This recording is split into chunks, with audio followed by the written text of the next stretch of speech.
नमस्कार, आप देख रहे हैं नेशन एट 9। आपके साथ मैं दीपिका सिंह। चलिए करेंगे खबरों की शुरुआत। चलिए खबरों में सबसे पहले बात करते हैं प्रधानमंत्री मोदी की खबर के साथ, जहां पर नरेंद्र मोदी आज रोजगार मेले में विभिन्न चयनित 70,000 युवाओं को सुबह 10 बजे नियुक्ति पत्र वितरित करेंगे। पीएम मोदी वीडियो कॉन्फ्रेंसिंग के जरिए कार्यक्रम में हिस्सा लेंगे और नियुक्ति के तहत हुए भर्ती जो युवा हैं उनको केंद्र सरकार की ओर से रोजगार मेला पहल के तहत नियुक्ति पत्र वितरित किए जाएंगे। इस अवसर पर देश भर में 43 जगहों पर रोजगार मेले का आयोजन किया जा रहा है। रोजगार मेले के तहत केंद्र सरकार के विभिन्न विभागों के साथ साथ राज्यों, केंद्र शासित प्रदेशों मुख्यता के साथ ही साथ आपको बता दें कि प्रमुख जो भर्तियां हैं उसके लिए भी ये नियुक्ति पत्र वितरित किए जा रहे हैं। आपको ये भी बता दें कि पीएम मोदी ने बीते साल 22 अक्टूबर को 10 लाख सरकारी नौकरियां देने के अभियान के साथ ही रोजगार मेले के पहले चरण की शुरुआत की थी। अब तक कई चरणों में लाखों युवाओं को सरकारी नौकरी के नियुक्ति पत्र सौंपे जा चुके हैं।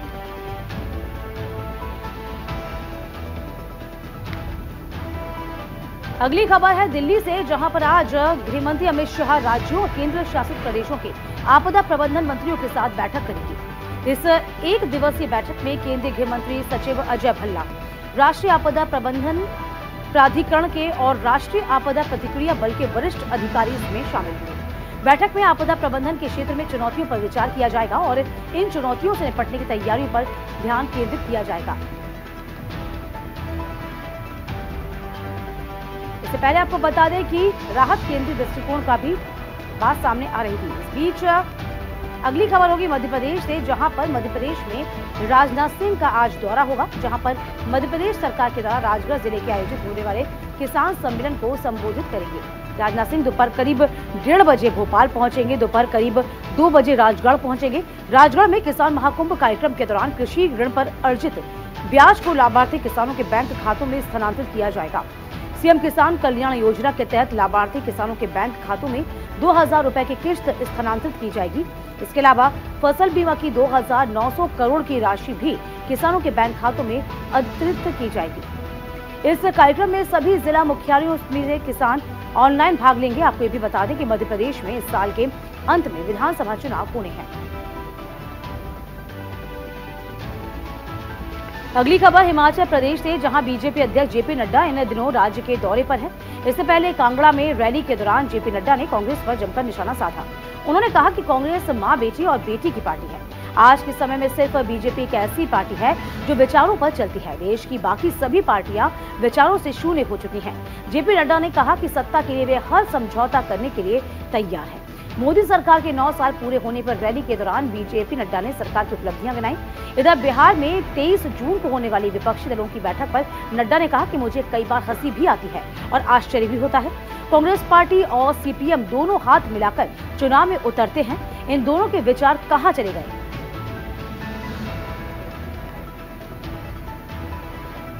अगली खबर उत्तर प्रदेश से, जहां सीएम योगी आदित्यनाथ ने गोरखपुर में जनता दरबार लगाया है और शिकायतों को सुना। सीएम योगी आदित्यनाथ पूजा के बाद दूर दराज से समस्याओं को लेकर जो फरियादी आ रहे हैं उनसे मुलाकात कर उनकी समस्याओं से रूबरू हुए। अधिकारियों को मौके पर उनका समस्याओं का तत्काल समाधान करने के निर्देश भी जारी किए गए। जनता दरबार के बाद सीएम योगी वापस लखनऊ के लिए रवाना हो जाएंगे। इसके पहले बीते दिन प्रतापगढ़ में सीएम योगी ने कहा था कि डबल इंजन की सरकार डबल स्पीड से आगे बढ़ रही है। इस रफ्तार में निकाय चुनाव परिणाम जुड़कर ट्रिपल इंजन बन गए हैं। ये भी कहा कि अगले साल जब रामलला अयोध्या में अपने मंदिर में विराजेंगे तब अयोध्या को प्रतापगढ़ से जोड़ने के लिए 4 लेन की सौगात देने के लिए नितिन गडकरी यहाँ आए हुए हैं।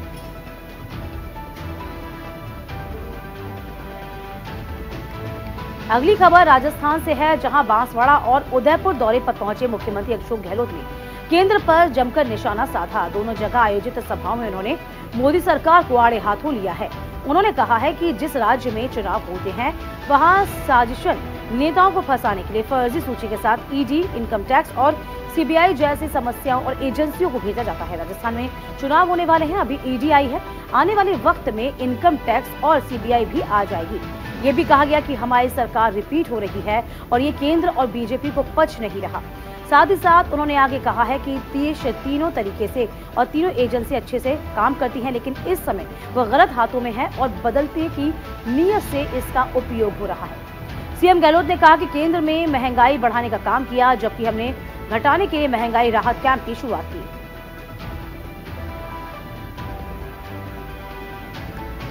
चलिए खबरों में आगे बढ़ते बाद बिहार की, जहां पर दरभंगा में शोभन में बनने जा रहे एम्स को लेकर राजनीति भी तेज हो गई है। इस मामले में अब खुद मुख्यमंत्री नीतीश कुमार ने विपक्षी दल बीजेपी को जवाब दिया। इधर बीजेपी नेता और राज्यसभा सांसद सुशील मोदी ने नीतीश को अहंकारी बताते हुए हमला बोला है।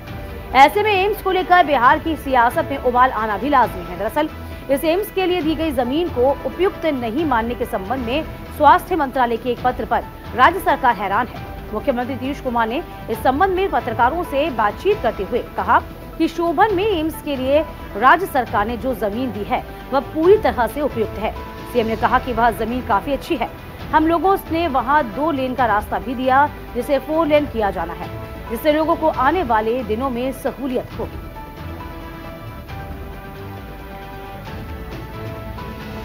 अगली खबर आंध्र प्रदेश से, जहां मुख्यमंत्री वाईएस जगनमोहन रेड्डी और वाईएसआरसीपी को अब एहसास हो गया है कि बीजेपी उनसे दूर हो गई है। पलनाड जिले के कोसूर में जगन्नाथ विद्या कनुका को लॉन्च करने के लिए बैठक में बोलते हुए सीएम जगनमोहन ने कहा कि कुरुक्षेत्र युद्ध में वाईएसआरसीपी अकेली थी। उन्होंने कहा कि बीजेपी मेरे साथ नहीं है, इससे कोई फर्क नहीं पड़ता, मैं कभी भी उन पर निर्भर नहीं था। मेरी जनता ही मेरी सेना है। इसके साथ ही सीएम जगन ने कहा कि लोगों को विश्लेषण करना चाहिए कि उन्हें सरकार द्वारा शुरू की गई योजनाओं से लाभ हुआ या नहीं। आपको बता दें, सीएम जगनमोहन इस बार पहली बार बीजेपी के खिलाफ ऐसा बयान दिया। अब तक वह सिर्फ टीडीपी और जनसेना को निशाने पर लेके रहे हैं।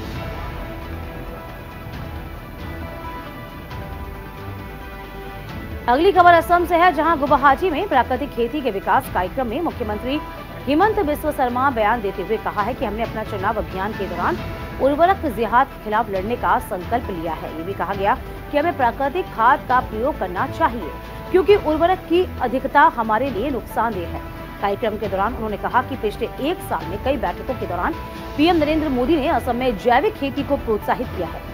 ये भी कहा कि हमने जांच की है, हमारे प्रदेश की जमीन और प्रकृति फसलों के लिए काफी बेहतर है। अगर हम इसका उपयोग करना सीख गए तो हमें यूरिया, फॉस्फेट और नाइट्रोजन जैसे उर्वरकों की जरूरत नहीं होगी। सीएम शर्मा ने कहा कि जो अनधिकृत उर्वरकों का उपयोग करते हैं, इससे दिल और किडनी की कई बीमारियां बढ़ रही हैं। अगली खबर छत्तीसगढ़ से, जहां सीएम भूपेश बघेल ने जन जीवन मिशन के तहत आयोजित कार्यक्रम में जल मितान युवा उद्यमी उद्यमिता कौशल विकास कार्यक्रम की शुरुआत की। इस दौरान सीएम और सदगुरु सहित अतिथियों में कार्यक्रम में 90 जल मितान और युवा उद्यमियों को टूल किट बांटे जाएंगे। इस दौरान सीएम बघेल ने कहा कि जल जीवन मिशन के तहत ग्रामीण क्षेत्रों में पाइपलाइन से हर घर में जल आपूर्ति की विकसित की जा रही है। अधोसंरचना के स्थायी रखरखाव के लिए राज्य के युवाओं को कौशल विकास प्रशिक्षण देकर जल मितान और युवा उद्यमी के रूप में तैयार किया गया है। जल जीवन मिशन और यूनिसेफ की भागीदारी से पेयजल आपूर्ति की निर्मित और अधोसंरचना के स्थायी रखरखाव के लिए राज्य के 540 युवाओं और 90 युवा उद्यमियों को 21 दिनों की आवासीय ट्रेनिंग दी गई।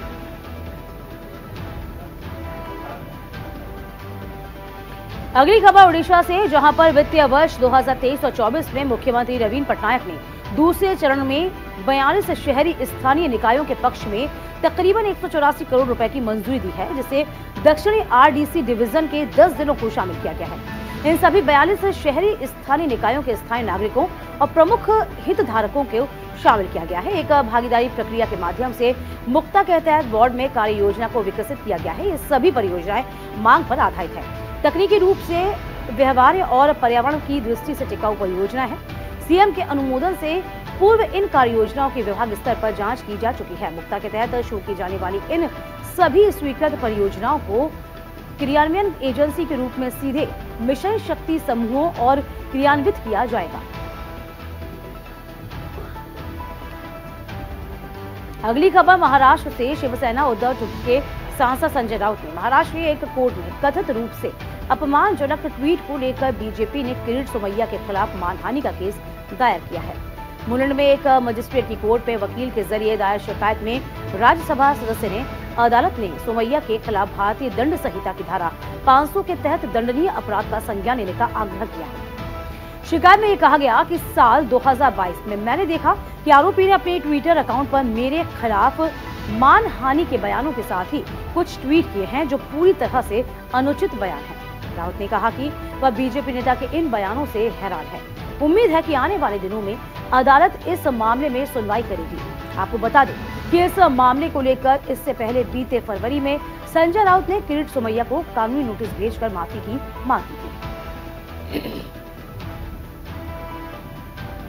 अगली खबर पश्चिम बंगाल से, जहां आज अभिषेक बनर्जी को ईडी की टीम ने पूछताछ के लिए तलब किया। इस बारे में अभिषेक बनर्जी ने पहले ही कह दिया है कि पंचायत चुनाव के पहले वे कहीं नहीं जा सकते। सीबीआई ने पहले ही उनका टाइम वेस्ट करवा दिया है। अब ईडी की टीम उन्हें बुला रही है। 8 जुलाई को रिजल्ट आने के बाद ही वे कहीं जा सकते हैं। आपको बता दें कि कुंतल की चिट्ठी को लेकर ईडी की टीम भी अभिषेक से पूछताछ करना चाहती है। इधर राज्य में शिक्षा भर्ती भ्रष्टाचार के मामले में सुजय भद्र को 30 मई को गिरफ्तार किया गया था। 14 दिनों से ईडी की हिरासत में है। ये भी माना जा रहा है कि इस बार ईडी की टीम उन्हें और उनके दामाद को साथ बिठाकर पूछताछ कर सकती है। अगली खबर झारखंड से, जहां रांची में कोल इंडिया के चेयरमैन पद के लिए चुने गए पीएम प्रसाद ने मुख्यमंत्री हेमंत सोरेन से शिष्टाचार मुलाकात की। सीएम ने उन्हें कोल इंडिया का चेयरमैन नियुक्त होने पर बधाई दी है। माना जा रहा है कि पीएम प्रसाद के कोल इंडिया का चेयरमैन नियुक्त होने पर यहां के कर्मियों को उनका वाजिब हक मिल जाएगा। दरअसल पीएम प्रसाद का झारखंड से गहरा नाता रहा है। फिलहाल वह सीसीएल के सीएमडी हैं। ये भी बता कोल इंडिया के चेयरमैन प्रमोद कुमार अग्रवाल इसी महीने की 30 तारीख को रिटायर होने वाले हैं। 3 मई को हुए इंटरव्यू के बाद बोर्ड ने पीएम प्रसाद के नाम पर मुहर लगाई है। पीएम प्रसाद ने 1986 में माइनिंग में एमटेक किया था। उन्होंने उस्मानिया यूनिवर्सिटी से माइनिंग इंजीनियरिंग की है। वह एनटीपीसी में भी कार्यकारी निदेशक के रूप में सेवा दे चुके हैं। अगली खबर गुजरात से, जहां विपर्जॉय चक्रवात के प्रभाव को देखते हुए गुजरात में सरकार एहतियात के लिए कदम उठा रही है। चक्रवात अभी पोरबंदर से 350 किलोमीटर की दूरी पर है, लेकिन समुद्र में इसका असर अभी से देखने को मिल रहा है।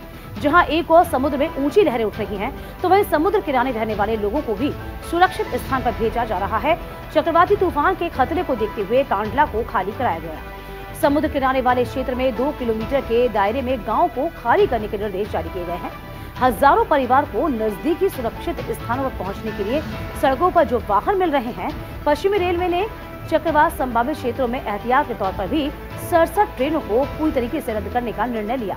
इसके अलावा पश्चिम रेलवे के द्वारा विभिन्न सुरक्षा सावधानियों को बरता जा रहा है। पश्चिम रेलवे के अधिकार क्षेत्र के तहत इन क्षेत्रों में ट्रेन यात्रियों के लिए रेलवे रिफंड सुविधा मौजूद नियमों के अनुसार दी जाएगी। अगली खबर दिल्ली से, जहां सुप्रीम कोर्ट से बाइक टैक्सी एग्रीगेटर्स रैपिडो और उबर को बड़ा झटका लगा। सुप्रीम कोर्ट ने दिल्ली हाई कोर्ट के उस आदेश पर रोक लगाई है जिसमें इन दोनों कंपनियों को दिल्ली सरकार की ओर से एक नीति तैयार होने तक एग्रीगेटर लाइसेंस के बिना काम करने की अनुमति दे दी गई है। आपको यह बता दें कि बाइक टैक्सी एग्रीगेटर्स की मांग थी कि जब तक दिल्ली सरकार नीति नहीं बनाती तब तक उन्हें बिना लाइसेंस ऑपरेट करने दिया जाए। सुनवाई के दौरान उबर के वकील ने कहा कि 2019 से ही भारत के कई राज्यों में दोपहिया वाहनों का इस्तेमाल बाइक सर्विस के तौर पर किया जा रहा है। उन्होंने सुनवाई करे बेंच को बताया है कि मोटर व्हीकल एक्ट के तहत इस पर किसी भी तरह का बैन नहीं है। दरअसल 19 फरवरी 2023 को दिल्ली सरकार ने एक पब्लिक नोटिस जारी किया था और इसी के जरिए दिल्ली में बाइक टैक्सी पर रोक भी लगा दी गई थी। अगली खबर हिमाचल प्रदेश से है, जहां बाल सत्र के प्रश्नकाल के दौरान विपक्ष के सदस्यों ने पेपर लीक मामले में सरकार को घेरा है। विपक्ष के बाल उपनेता हरिओम ने कहा कि पेपर लीक की घटना ने प्रदेश को शर्मसार किया। मामले ने सरकार की अयोग्यता को दर्शाया। ये घटना लापरवाही नहीं, सरकार की संगठित नाकामयाबी है। लेकिन पेपर लीक बता रहा है कि इनकी नीतियों की सच्चाई कुछ और ही है। पेपर लीक मामले में कितने दोषियों को सजा दिलाई है या ये माने कि सरकार दोषियों को संरक्षण प्राप्त है। प्रश्नकाल के दौरान विपक्षी सदस्य साक्षी चौहान ने सवाल किया कि साल में कितनी सरकारी परीक्षाएं करवाई गई। जवाब में बाल शिक्षा मंत्री मिशेल ने कहा है कि 1 वर्ष में 2 सरकारी परीक्षा हुई, 2 को रद्द किया गया। हमीरपुर आयोग का मामला कोर्ट में है। इधर विपक्षी सदस्य शालिनी ठाकुर ने 75,000 करोड़ के कर्ज के बावजूद ओपीएस देने का सवाल उठाया है। अगली खबर तमिलनाडु से, जहां एनडीए की सहयोगी दल एआईएडीएमके के साथ बीजेपी ने ताल्लुकात बिगड़ते नजर आ रहे हैं। दोनों दलों के बीच दूरियों की खबरें हैं। अब बाद में आपको बता दें कि AIADMK ने बीजेपी के तमिलनाडु इकाई के प्रमुख अन्नामलाई की ओर से पार्टी की आलोचना करने पर आपत्ति जताई। इसके साथ ही उन्होंने उनकी मंशा पर सवाल खड़े कर दिए हैं। AIADMK के नेता और पूर्व मंत्री DK जयकुमार ने ये भी कहा कि अगर अन्नामलाई को रोका नहीं गया तो AIADMK बीजेपी के साथ अपने गठबंधन पर से विचार करने के लिए विवश हो जाएगा। इसके पहले तूतीकोरिनी में बीजेपी कार्यकर्ताओं ने AIADMK चीफ EK पलानीस्वामी की तस्वीरें जलाई थी। अब अन्नामलाई ने AIADMK और उसकी नेता J जयललिता की कथित आलोचना की।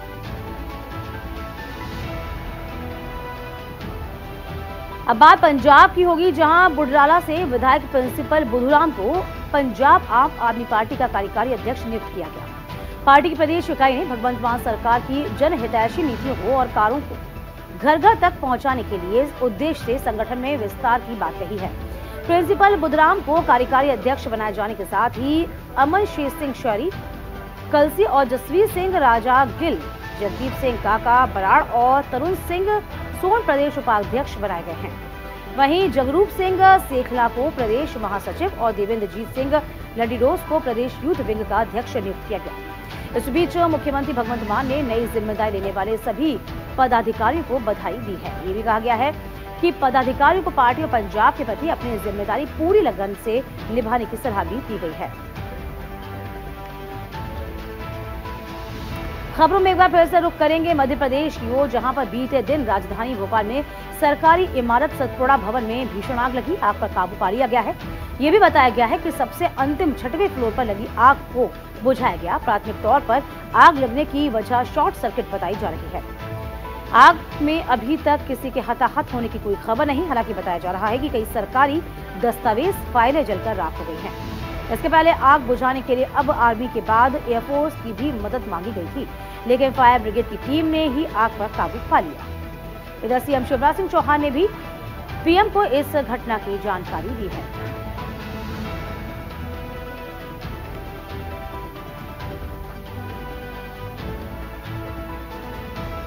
इधर अगली खबर हरियाणा से है, जहां पर एक सूरजमुखी की MSP पर खरीद और ब्रिजभूषण शरण सिंह की गिरफ्तारी को लेकर कुंडली मानेसर पलवल एक्सप्रेस पे मांडरोडी टोल प्लाजा के पास किसानों खापों की जनता संसद का आयोजन किया गया है। दलाल खाप और भारत भूमि बचाओ संघर्ष समिति ने संयुक्त रूप से खापों और किसान संगठनों को निमंत्रित किया है। जनता संसद में खापों और किसान संगठन ने 14 जून को हरियाणा बंद के अलावा दिल्ली का दूध और पानी की भी बंद करने का ऐलान किया। इसके पहले रविवार को आयोजित जनता संसद में दिल्ली, पंजाब, हरियाणा, उत्तर प्रदेश, राजस्थान और गुजरात के किसानों और खाप चौधरियों ने हिस्सा लिया था।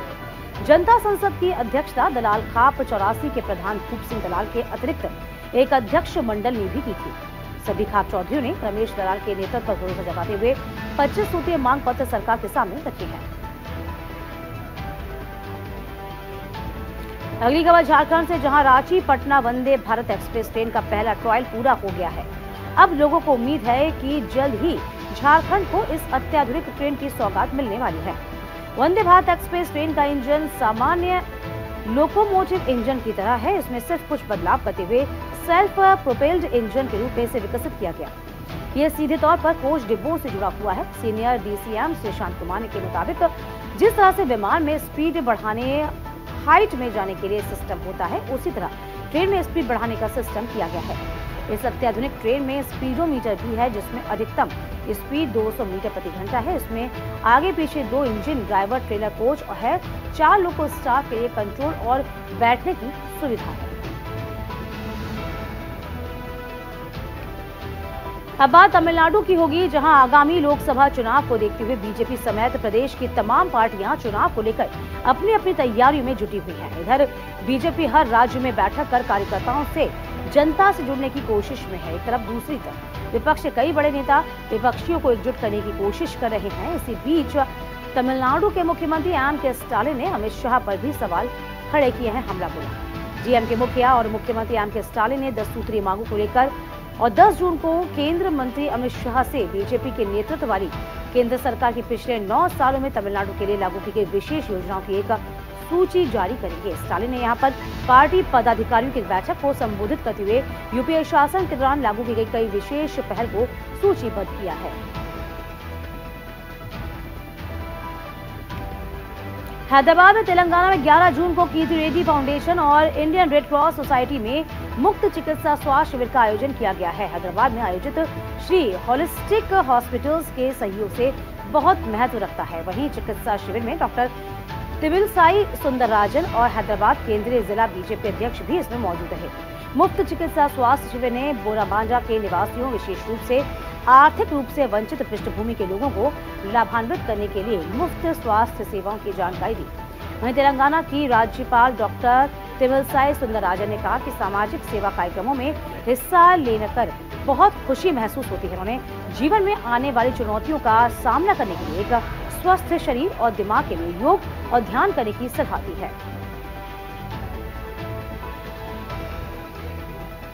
अगली खबर है केरल से, जहां पर कोच्चि में भारतीय छात्र संघ के पूर्व नेता के विद्या के फर्जी प्रमाण पत्र का विवाद गहराता जा रहा है। इसे लेकर राज्य सरकार के खिलाफ प्रदर्शन कर रहे केरल छात्र ने जबरदस्त प्रदर्शन किया है। मुख्यमंत्री के खिलाफ जमकर नारेबाजी हुई है। पुलिस ने प्रदर्शनकारी छात्रों को तितर बितर करने के लिए वाटर कैनन का इस्तेमाल किया है। बीजेपी ने इस मसले पर राज्य के सीएम पी विजयन पर भी हमला बोला। कहा कि फर्जी प्रमाण पत्र मामले को लेकर केरल सरकार एसएफआई को बचा रही है। अगली खबर कर्नाटक से, जहां कर्नाटक सरकार ने शक्ति योजना की शुरुआत की है, जो कर्नाटक राज्य सड़क परिवहन निगम, बेंगलुरु मेट्रोपॉलिटन ट्रांसपोर्ट कॉरपोरेशन और अन्य निगमों में सभी महिलाओं के लिए मुफ्त बस यात्रा की सुविधा देने की घोषणा की गई है। कर्नाटक में शक्ति योजना के आधार पर 41,08,000 से अधिक महिला यात्रियों को लाभ होगा, क्योंकि उनके पास मुफ्त बस योजना की सुविधा होगी। दूसरी ओर इस योजना में पुरुष यात्रियों के लिए 50% बस सीटें भी आरक्षित हैं। योजना का लाभ उठाने के लिए लाभार्थी 15 जून से शुरू होने वाली आवेदन प्रक्रिया के साथ ही सेवा सिंधु पोर्टल के जरिए स्मार्ट कार्ड के लिए आवेदन कर सकेंगे। कर्नाटक की कांग्रेस सरकार ने शक्ति योजना की शुरुआत कर अपना एक चुनावी वादा जरूर पूरा किया।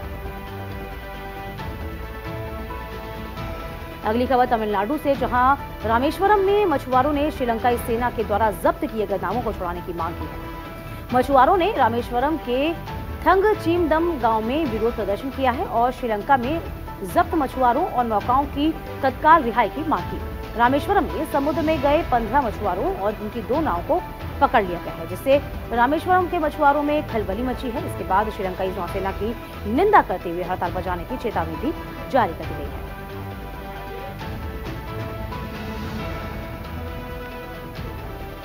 इसी के साथ नेशन@9 में अभी के लिए बस इतना ही।